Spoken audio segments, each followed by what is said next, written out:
फिर walkie talkie blast, Hezbollah के पीछे क्यों पड़ा मोसाद, इजराइल से जीती जमीन छुड़वाई, लेबनान के प्रधानमंत्री से ज्यादा ताकतवर संगठन का चीफ नसरल्लाह। तारीख 17 सितंबर, समय दोपहर के 3:30 बजे लेबनान में एक के बाद एक धमाके होने लगे जो लगभग 1 घंटे तक जारी रहे। इन धमाकों का तरीका आम नहीं था, इतिहास में पहली बार पेजर में ब्लास्ट हो रहे थे। मीडिया रिपोर्ट्स के मुताबिक इन धमाकों का मकसद चंद मिनटों में उन 4000 हिजबुल्लाह लड़ाकों को मारना था जिन्हें इजराइल दुश्मन मानता है।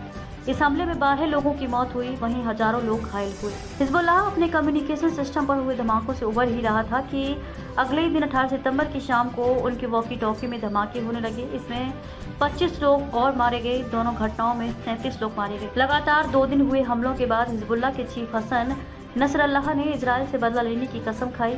19 सितंबर की शाम को दिए भाषण में नसरल्लाह ने कहा कि मैं पलटवार के समय, जगह और तरीके का जिक्र नहीं करूंगा, पर इजराइल को जवाब जरूर मिलेगा। इजराइल ने अभी हमला क्यों किया? अल जजीरा के मुताबिक गाजा में 1 साल से जारी जंग अब आखिरी पड़ाव पर है। 7 अक्टूबर का हमला प्लान करने वाला हानिये और मोहम्मद दाइफ मारे जा चुके हैं। ऐसे में इजराइल अब लेबनान की तरफ बढ़ रहा है। लेबनान में पेजर अटैक से एक दिन पहले यानी कि 16 सितंबर को इजराइल के प्रधानमंत्री ने जंग में अपने उद्देश्यों में एक और मकसद जोड़ा। इजराइल के रक्षा मंत्री योव गैलेंट ने भी घोषणा कर बताया था कि वे अपना फोकस गाजा से लेबनान की तरफ शिफ्ट कर रहे हैं। ऐसे में लेबनान पर अटैक कर इजराइल हिजबुल्लाह को बैकफुट पर लाना चाह रहा है ताकि उनके 60,000 लोग वापस लेबनान बॉर्डर के नजदीक अपने घर जा सकें। हालांकि हिजबुल्लाह के चीफ कमांडर ने अपने भाषण में साफ कहा है कि जब तक इजराइल गाजा से निकल नहीं जाता वे लेबनान बॉर्डर पर हमले जारी रखेंगे। वे इजरायलियों को घर नहीं लौटने देंगे। जारी आखिर ये हसन नसरल्लाह है कौन? इसके लेबनान में इतनी क्यों चलती है? गरीब परिवार में जन्मा, गृह युद्ध में घर छोड़। 1960 में एक गरीब शिया परिवार में पैदा हुए हसन नसरल्लाह लेबनान की राजधानी